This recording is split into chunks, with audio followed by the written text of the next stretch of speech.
Rob Mayer has been with us since the beginning as our secret weapon. He's been amazing since the pilot and has incredible ideas. Parts of this are replacement parts from our roller coaster. Some parts are hand-hewn material from a Mennonite-built farm out in the valley. See this behind my head where it's cut out?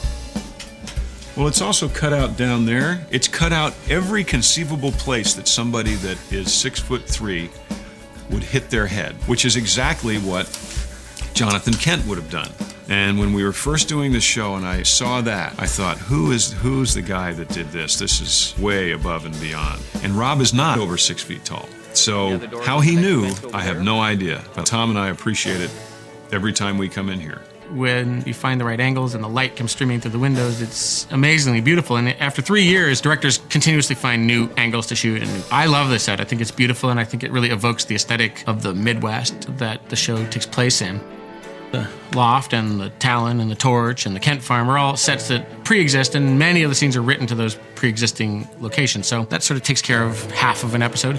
The Talon was a labor of love. It was a big standing set that had to be built while we were already filming, which ended up putting a lot of pressure on us, and even the writers, because the writers had to change how we introduced it, so we just made it look like they were in the midst of painting. It took 3 episodes to actually get it done, but it turned out quite well also. Usually by the first or second day of prep, we'll have what we call a one-liner, and the one-liner lays out how we're going to attempt to execute the script. We fought for something early on in season 1, which most shows don't have, which is we have 2 DPs. And what's good about that is most shows don't have the DP in prep. So, it does a couple things. It helps the DP and the director work out the shots, which we think makes it more efficient when they get to the set. And also, it gets the DP more involved in sort of the whole, creatively in the whole process. We wanted this to look like a film each week.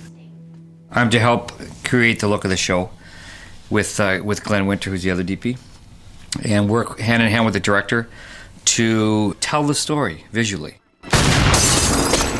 Part of it is our prep. We have special effect meetings and stunt meetings. John Wash and his gang in the digital world, and Mike Walls in the practical world. We listen to what the director and the producers think their ideas are to wreck things and destroy things and have Superman save the world.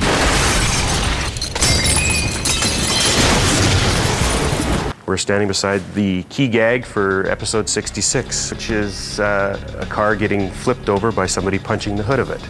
Over here is the nitrogen cannon. This is the sleeve for the cannon. We'll mount this inside the back of the car. High-pressure nitrogen will be fired out of here using a button that Chris Sayer, the stunt driver, will use. And this is the Delron plug that will fire out the end of the sleeve when he pushes that button. Basically, it just pushes the vehicle up and away. And using the forward momentum of the vehicle, you'll get a forward travel of the vehicle, and it'll land on its roof. This hole in the floor is where the cannon will mount. And we do this and tie everything into the mount of the cannon so that the vehicle itself flies as a whole unit.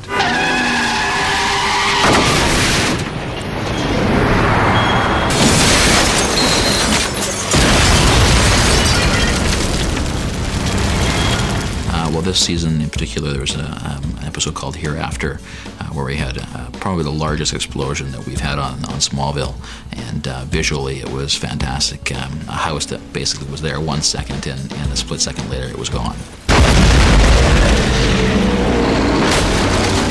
They don't do television-size stunts on this show. They do feature-size stunts. On Phoenix, which was, I think, our 2nd episode, we had a week on the show where, on a Monday, we crashed a superbike through a bank window. Threw a guy 25 feet into a wall. And then on the Tuesday, we did 120 squibs on Clark in front of the bank, where he just gets shot up by SWAT teams, and then we blew up a car in that sequence.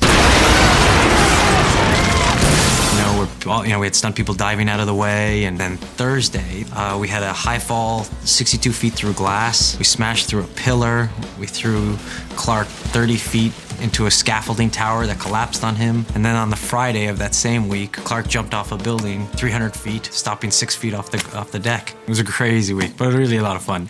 We go in for rehearsal, and all the different departments watch. The lighting department watches, the sound department watches, the folks with props watch. And while that's happening, I'll be doing concept sketches, and my guys in the art department will be doing research on various ideas and locales and such. Here is an illustration of a tank where we drop Clark into a giant vat of kryptonite. Simply the chemistry that you associate with chemical light sticks. It is non-toxic because it's something that they hand out to kids at Halloween. Clark, I need you to relax. I get to sit and watch the director and the actors take this piece of paper and give it a life. That's my favorite part of movie making, to see that, how they develop that. And then after that, then we get to build. We started off with a concept based on a location we saw where Lionel's in a high-tech prison cell having his head shaved. And this was the concept sketch in black and white that Scott did. We took that in the computer and put color into it. We had another glass box in another script that was being shot before this one, so we went to the idea that it would be a stainless steel high-tech chrome cage. From that point, we went over to Rob and the boys, and we ended up finding some steel mesh. Went from that stage to the drawing stage. And this is a cage which is 16 feet wide by 18 by 18. 18 by 18, roughly. And that's where Lionel's going to end up having his head shaved. We also do illustrations for smaller items, in this case, a knife. Scott is bringing over here the actual Some early concept sketches of the knife itself.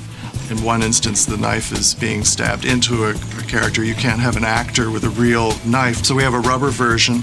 There was also a version where Kryptonian script had to illuminate, so we had an LED electrical version of the knife. Lastly, with regards to this knife, there's always the requisite green screen version for visual effects use. Our visual effects people are phenomenal. John's up here a lot. He usually supervises on set. It's been a great experience with them because they always try to give us as much as they can.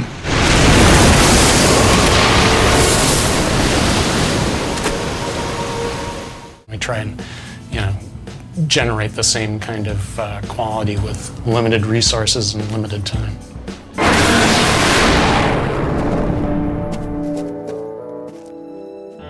The cast has really grown over the 3 seasons. Tom in particular, I think he has a lot more fun. I think he can bring a sense of danger to the character now, like he did when he was on Red Kryptonite. I mean, look at that first episode, Exile. He's just he's great. Natural and fantastic. Yeah. Just on screen, his eyes just light up, and he completely possesses the screen. I'm certainly not going to listen to you.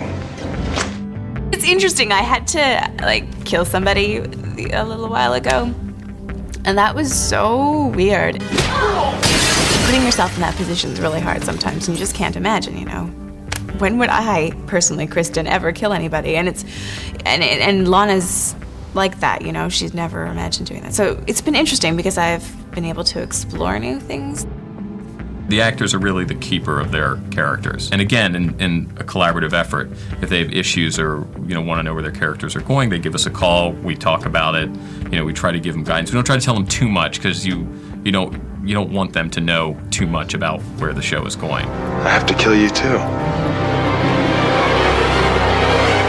People always ask, when is Lex going to turn evil?